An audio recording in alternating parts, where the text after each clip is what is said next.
Welcome in to the Punt and Pass podcast. I'm your host, Drew Butler, joined alongside my co-host, Jake Fromm. Be sure to follow us on social media. We are at Punt and Pass on X and Instagram. I'm at Drew Butler. He's at From Jake. puntandpass.com, the number one destination for all things college football. Well, the regular season is over. That's right. Conference championship weekend wrapped up on Saturday. We do have the Army-Navy game coming up this weekend. Of course, we will touch on that, but the college football playoff bracket is set. You've got your top 12 teams. You got the 4 who are getting that bye week in the quarterfinals. So we have the first round games that are taking place on campuses set and ready to roll, as well as the bowl matchups across the country. Jake Fromm, how are you, brother? Man, I'm doing great. We played on Thursday night, got to slip away a little bit for the weekend, went home, saw some family, had a little Thanksmas, a little mix between Thanksgiving and Christmas. So, man, all is great. Back in Detroit, ready to start another week, play the Bills this weekend. Huge game. I'm pumped. College football was great watching at home with everybody. Man, what a time. What a time indeed. The Georgia Bulldogs beat the Texas Longhorns for the second time this year. They are your 2024 SEC champions, a team that was the first team out about a month ago, Jake, climbs itself all the way up to the second seed. They get a bye week. They are the conference champions. Other games that happened over the weekend, the number 1 ranked Oregon Ducks win the Big Ten. They win a barn burner against Penn State, 45-37. They are the only remaining undefeated team in college football. They get the 1 seed in the college football playoff bracket. Game of the weekend, I think, outside maybe of that SEC championship game, but I think this game might have been better. The ACC championship, Clemson. Jake Fromm, I tip my hat to you after week 1. You said, watch out for this Clemson Tiger team. They will be back. They are. They went on a 56-yard walk-off game-winning field goal to beat SMU 34-31. And to kick things off Saturday early, the Big 12 championship game, it was not even a fight. Arizona State whoops up on Iowa State 45-19. So Boise State wins the Mountain West. Arizona State wins the Big 12.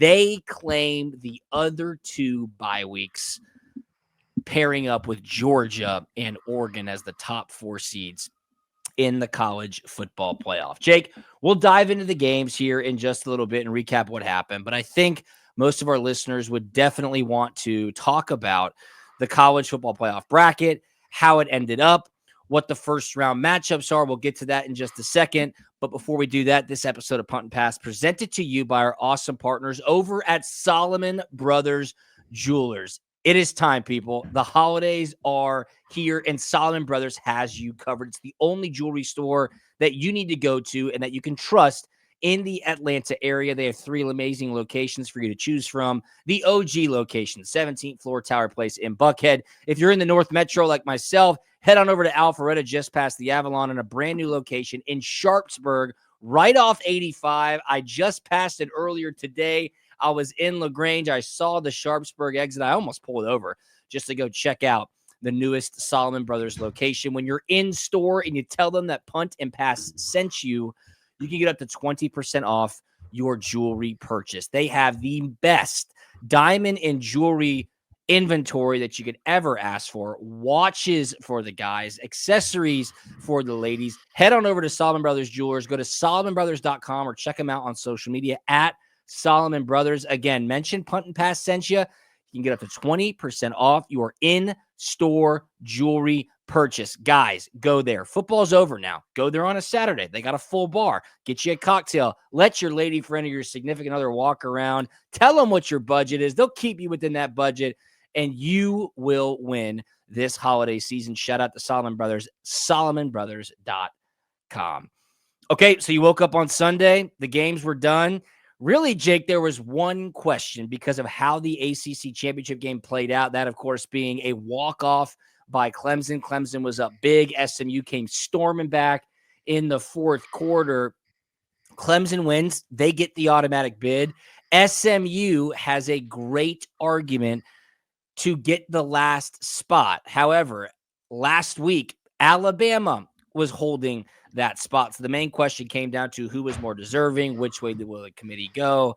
And it was starting to leak on social media that SMU was going to get that spot. And Jake, that is what happened. So Spencer, if you want to go ahead and put the bracket up, SMU gets that final seed, Jake Fromm, the final spot in the college football playoff. So the ACC gets 2 teams in, Clemson and SMU. The SEC gets 3 teams in, Texas, Tennessee, and Georgia. The Big Ten gets 4 teams in, Indiana, Ohio State, Oregon, and Penn State. Notre Dame takes your independent bid, and then the champs of the Mountain West and the Big 12 round things out. Were you surprised at all that SMU got that final spot? No, not surprised because of the way they fought themselves back into that game. If this had been a blowout, I think the committee probably would have gone in a different direction. The committee found themselves kind of in a pickle because if they pick Alabama over SMU, then you are kind of putting a lot on teams that play in these conference championship games, and you're putting them in a pickle. Precedent. Right, you're setting precedent, man. If you lose in these games, then that is a very bad thing, and we're not going to reward you for that. And then on the flip side, if you keep Alabama out of it, then you're not putting a big emphasis on strength of schedule. We know the Alabama AD has kind of come out and set this kind of press release here on X about not going out and playing these teams, and they have a bunch scheduled here in the future. But let's not forget, you lost to Vandy and to Oklahoma, you lost SEC 3 conference teams. Games. Yes, you lost conference games. So I don't know kind of where that came from. That was out of left field. I guess they just needed to feel like, hey, to make themselves relevant here when they're not here playing for a national championship the first time in a long time. So, I don't know what that was, but the committee found themselves in kind of a pickle. And I'm glad they went here with the SMU route and not putting teams in a bind for losing and playing in these conference championship games. Kirby Smart was asked during the college football playoff, selection show about the seeding, because as you can see here, if you're watching on YouTube, we've got the bracket up, like Arizona State and Boise State, who are ranked way outside the top 8 even. They are getting buys because of the conference champion tie-ins to the college football playoff. So Texas, who's the 5th ranked team in the country, and Notre Dame, who's the 6th ranked team in the country, they're having to play in the first round because they're either not in a conference or they didn't win their conference championship. It begs the question of moving forward, should you have those tie-ins for a conference champion, or should you just go based on seeding? And then more importantly, when you look at the routes as to what teams have to do and the gauntlets they have to run to hopefully make the national championship game, you could easily make the argument that Oregon, the only undefeated team, the clear-cut number 1 team in the country, has the toughest route. They are playing the winner of the Tennessee-Ohio State matchup, which should be a dandy. And then, of course, you have Clemson and Texas teeing off. They'll play Arizona State. So the Arizona State winner of Clemson-Texas matchup goes on to play whoever wins that Oregon, Tennessee, or Ohio State matchup. Should you reseed? Meaning, should Oregon get the highest ranked or the lowest ranked team, whichever way you want to look at it, highest to 12, I guess, regardless of where they win in their first round matchup, just like every other playoff scenario in any other sport does. Kirby Smart kind of said, like, I don't know of any sport or league that doesn't do it that way. However, the college football playoff bracket is set up as is, and Georgia has a really favorable path. They're going to play the winner of the Indiana-Notre Dame game, and then Boise State is above them, so they will play the winner of the Boise State SMU/Penn State game. Yeah, I think you're dead on correct here. Oregon being the number 1 team in the country, the only undefeated team in the country. I mean, they by far, to me, have the hardest path to get to the national championship game. This Tennessee-Ohio State game is going to be a doozy. Both of these teams are very talented football games, talented football teams, and they're going to be geared up and ready to roll. And then they're going to go play Texas, and then they'll get, probably Georgia, Penn State, Notre Dame here on this side. So, I mean, to me, they got the worst end of this deal. They just have to play, one less of a game. And I really like where Georgia's at too on their side of the bracket. So I think that would have been very favorable for Texas if they won the SEC championship. Obviously, they did not to be on that side. But I think even where Texas is at, I mean, Texas is going to make a good case for getting to the semifinals and then going to play Oregon. So I think you can make the case for a lot of these teams to be in really good spots, except really for Oregon. I know. No, you're totally right. I think that Clemson-Texas matchup is going to be awesome in Austin. A lot of orange there, but it should be a really good game. Clemson has a ton of confidence right now. And Cade Klubnik, he's playing some really good ball at quarterback.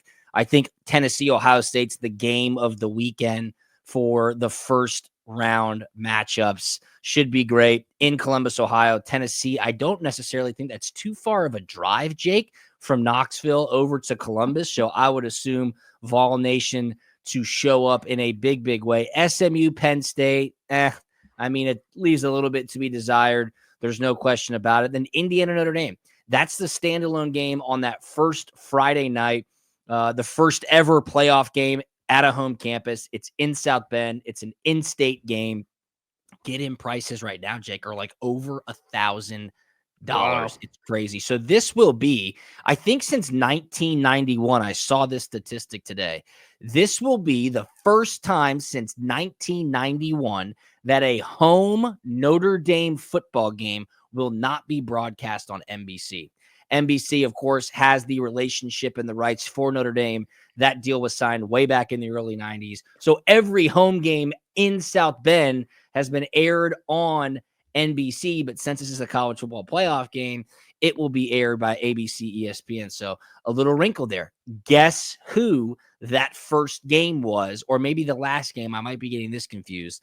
But the last time Notre Dame had a home game where it wasn't broadcast on NBC, they played Indiana. It might have also been the first time it was ever broadcast on NBC, but you get where I'm going there. So it should be a great matchup. Notre Dame's been playing some great ball since that disastrous loss in week 2 to Northern Illinois. The winner of that game goes on to play Georgia.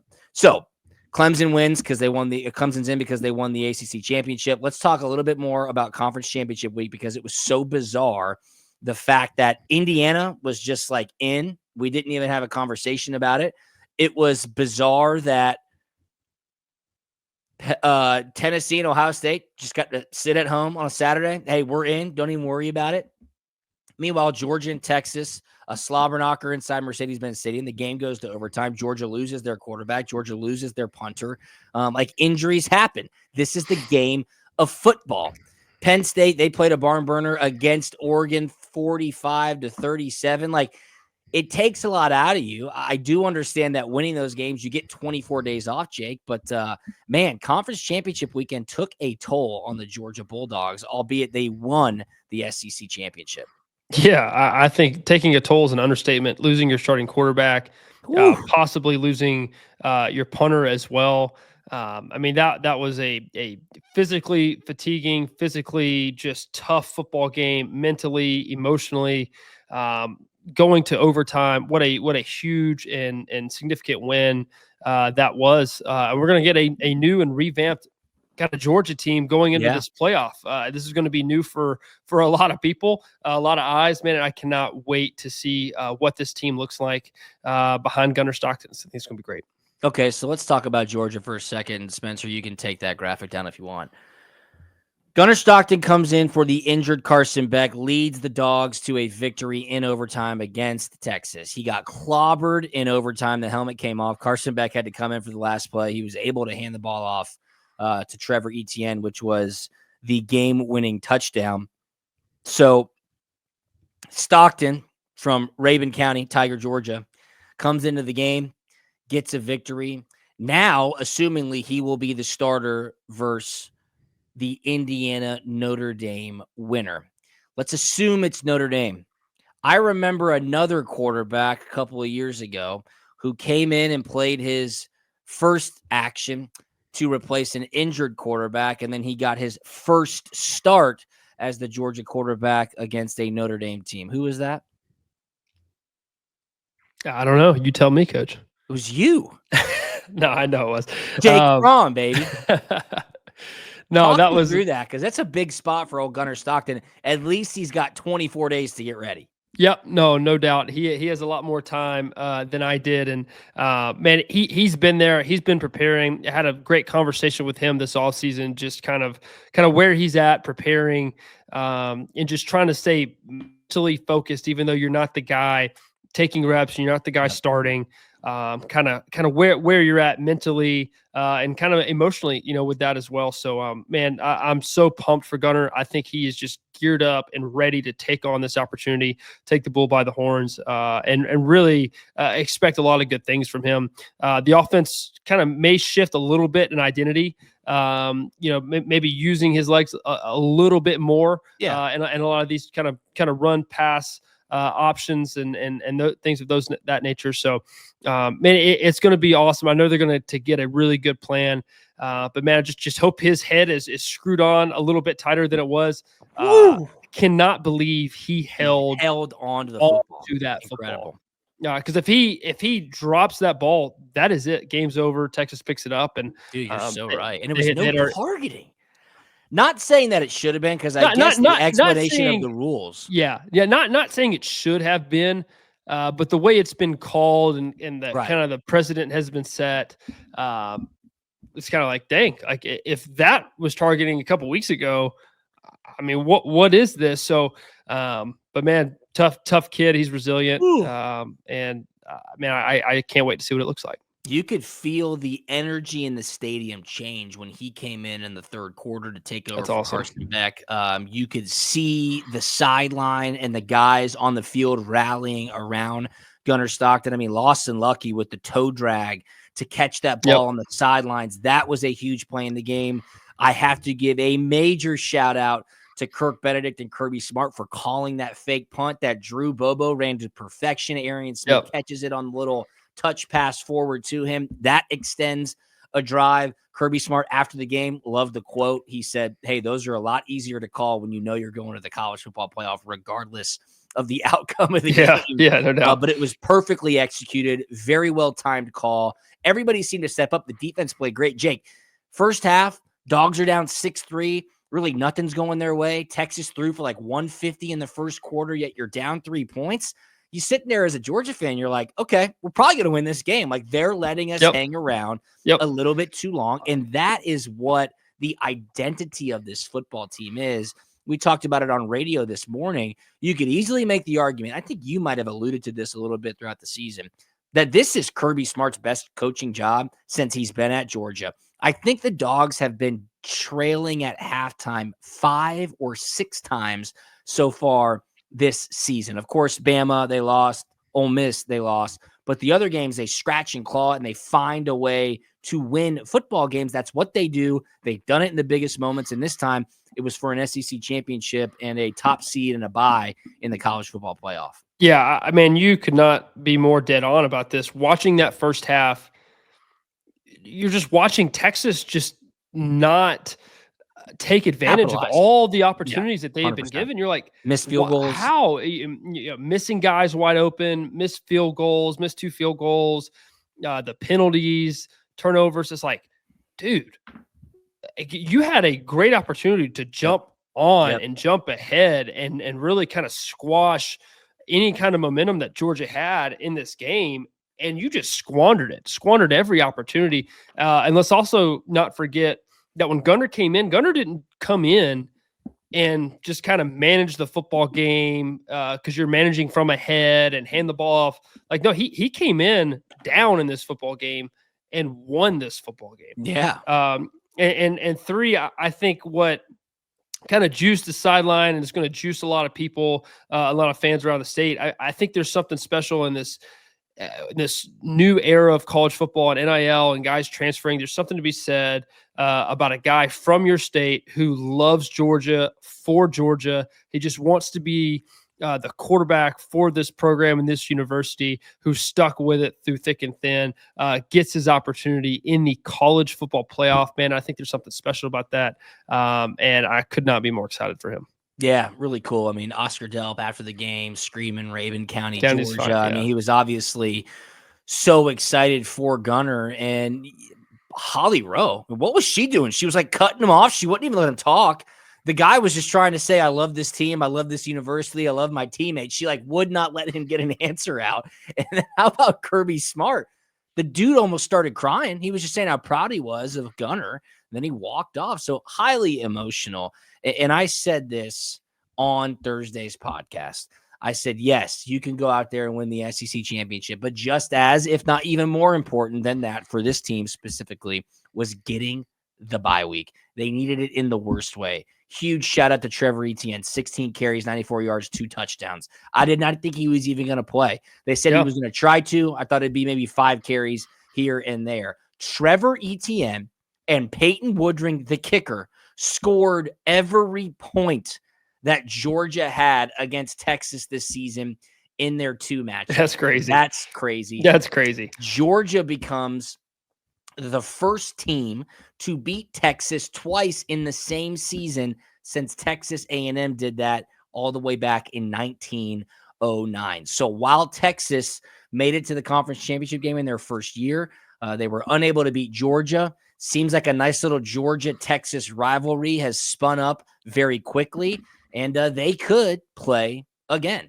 I will say, Jake, Texas did not travel. I mean, it was 80% Georgia fans inside the stadium. Really? The atmosphere was really good, as opposed to years past, Jake, where 40 minutes before kickoff, that place is slam-packed. No, it was much more of a dribble into the stadium.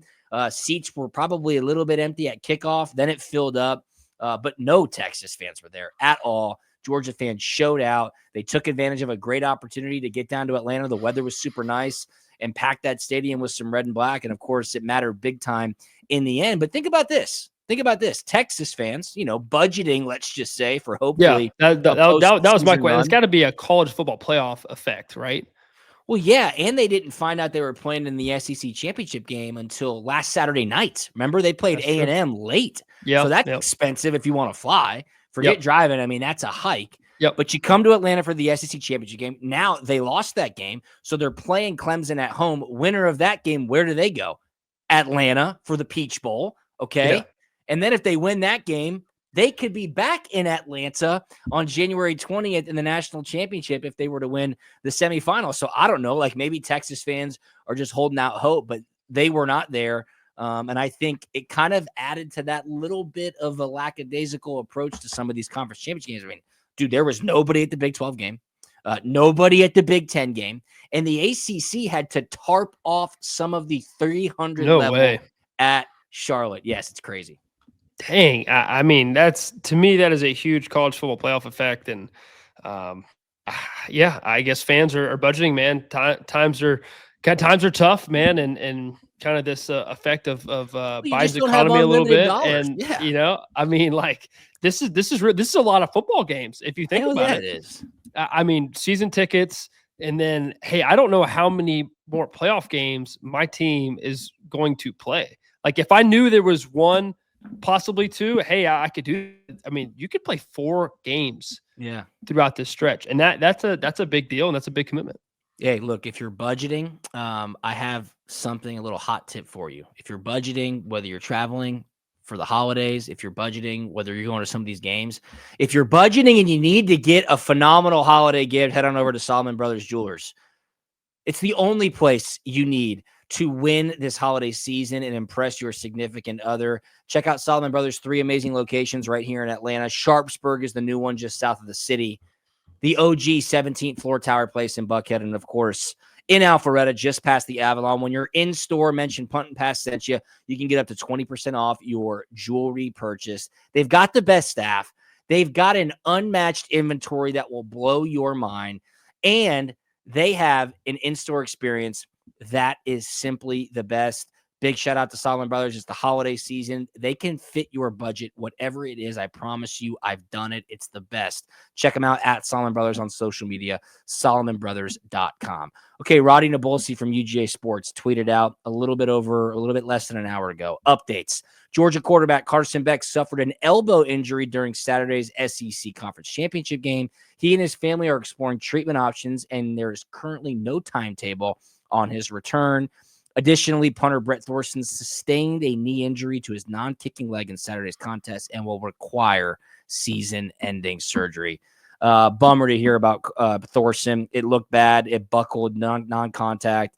He was having a tremendous season. Hope his recovery is quick. And as far as it goes with Carson Beck, Coach, I don't know, might be a little bit of gamesmanship in that news release because it did not look good on the replays as far as that UCL Tommy John elbow area. Yeah. That sucks. And it's tough for Carson. Dude, that's terrible. Hate it for him. Man, just to kind of end that way, probably kind of his career there. And man, that sucks. It's such a weird and unfortunate play, right? Because it's not an end of game Hail Mary, it's an end of half Hail Mary, where you don't have to do that. You're just trying to score and get a touchdown. And for us as quarterbacks, you can go to any NFL kind of QB room, and I guarantee you, if you ask QBs, hey, about the Hail Mary before halftime, hey, how do you feel about it? And it's, don't really feel great, because probably 90% of the time it's going to end in either a bad play, a sack, or a pick, right? Yeah. No, go out there and make something happen. Yeah, nobody wants to voluntarily just go out there, hey, go throw a pick. But of course, I'm going to do it if the game's online. I got to score a touchdown. Absolutely. And there's other plays that could work and be useful, man. But when I saw it, I'm like, man, this is just I hate it, because that play didn't have to happen. Obviously, being aggressive and that kind of mindset, you're going for points, but I hate it. A little wrinkle that happened during the game too. I mean, these two guys go down, Carson Beck and Brett Thorson, starting quarterback, starting punter. Well, Carson Beck is also the starting holder. Yeah, Brett I saw that Thorson too. is your backup holder. They were on the third string holder, Gunnar Stockton. And let me just tell you right now, Gunnar Stockton probably hadn't gotten a meaningful rep holding for Peyton Woodring since training camp. He probably did it one time during training camp too. Exactly. That is an operation that needs to really lock in and focus. Peyton Woodring's been a big part of Georgia's offense, putting points up on the board. So, look, again, going back to that bye week, it's massive. Georgia's going to be able to sit back and scout Indiana versus Notre Dame. And that is that. What'd you think about Kirby calling out Greg Sankey essentially right to his face post game? I thought it was awesome. Wow, I thought it was awesome. Cameraman was on point. I mean, as soon as he said it, turned right to Sankey and got to see the reaction.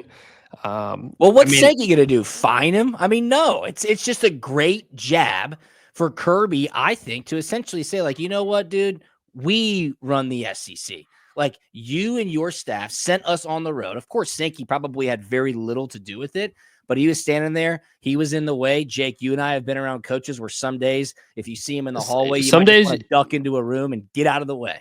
You just catch strays, and it may not be you, but you may be the one to set him off there in that moment. And sometimes you just got to take it. And right there was Greg Sankey. He took it. Yes. It sucks to be that innocent bystander, but you took it. No matter how innocent or not innocent he is, I really don't know. I don't know exactly how much say he has in it or not. But man, exactly like you said, it runs through Georgia, and to have that team go through that gauntlet like they did, dude. Gauntlet, and to come out on top through, in the SEC, I think is a huge testament to their team program, and I think that's why people gravitate towards Kirby, and love him, because he just calls it how he sees it, man. And you never know what's going to come out of his mouth. Dogs back in the Sugar Bowl, so that is January 1st. It's that 8:30 kick, playing again winner of the Notre Dame Indiana game. So you could have Georgia Notre Dame in the Sugar Bowl. A lot of historical ties to that matchup down there in New Orleans. I do want to touch on the ACC championship game, but first, let me talk about the Big 12 championship game. I got to put my hand up. I'm eating crow. I have egg on my face. Whatever you want to say. I'm stupid. You're smart. I'm ugly. You're handsome.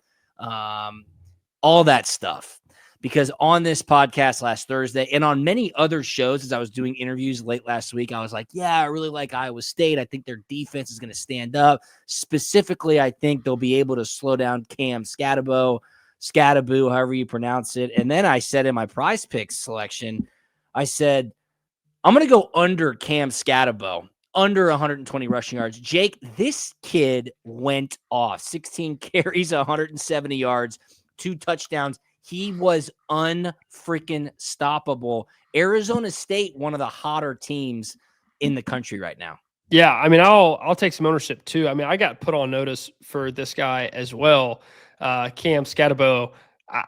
I knew he was a good player. I didn't know he was this kind of player. I got to watch him a lot during this football game. He made an incredible play. They were in the red zones earlier in the game, and he takes a handoff or a trick play, and he starts kind of whirl a bird around and starts losing ground.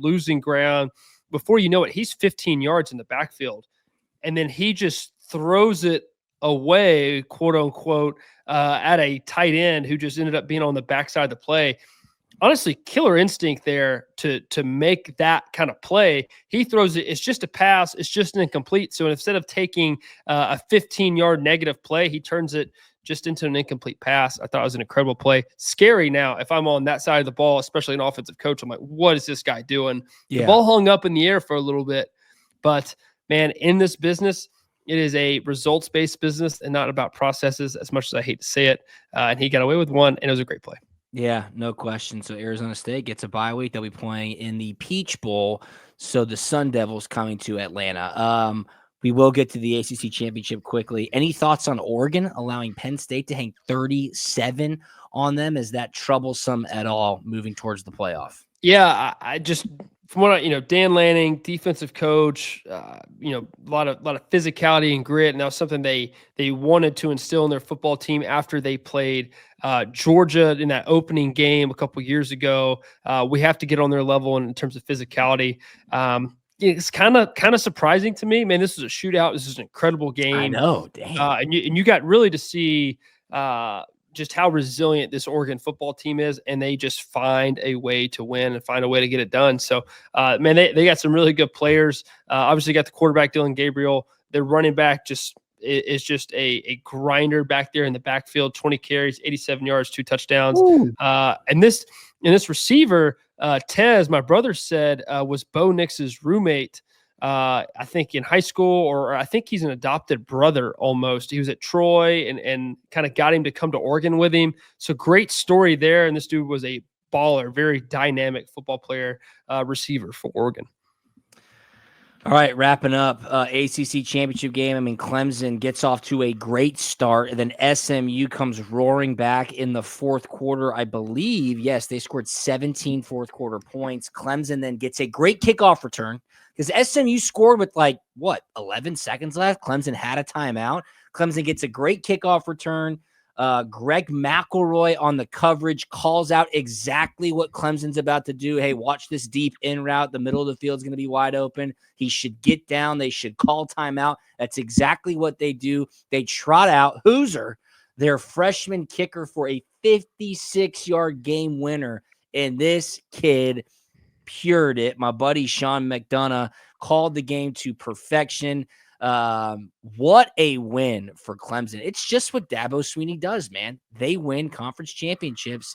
The Tigers are back in the college football playoff. Yeah, I mean, for the non-Clemson fans, you may not love kind of what they do or what they're about, but you have to respect it. Now, I mean, I think Dabo does such a job of creating his own culture, bringing his own guys to buy into what they are, who they are as a program. Let me tell you, man, it works. I mean, Clemson, They win ACC championships, and they find their way into these college football playoffs. And you never know. They're a team you just don't want to let it hang around because they're well coached, and there's a lot of belief in that program. So, I mean, to be way ahead up at halftime and to let a team kind of come back on you get tied. I mean, there's a lot of players and a lot of teams that look around kind of wide-eyed, what do we just do? Man, but they stuck with it. They found a way to win at the end, which is an incredible testament to them. All right. Well, playoffs are set. How about this? On Thursday's episode, we'll take a little bit of a look around the other bowl matchups, Jake. I think that would be well worth our time. I do want to talk about the Heisman race as well. I believe, is it tonight, guys, where the Heisman finalists are announced? I believe it's going to be later on tonight because that ceremony is on Saturday night. Of course, we'll take a look at the Army-Navy game. How could we not? I mean, these two teams had incredible seasons. That game's happening in Baltimore this Saturday.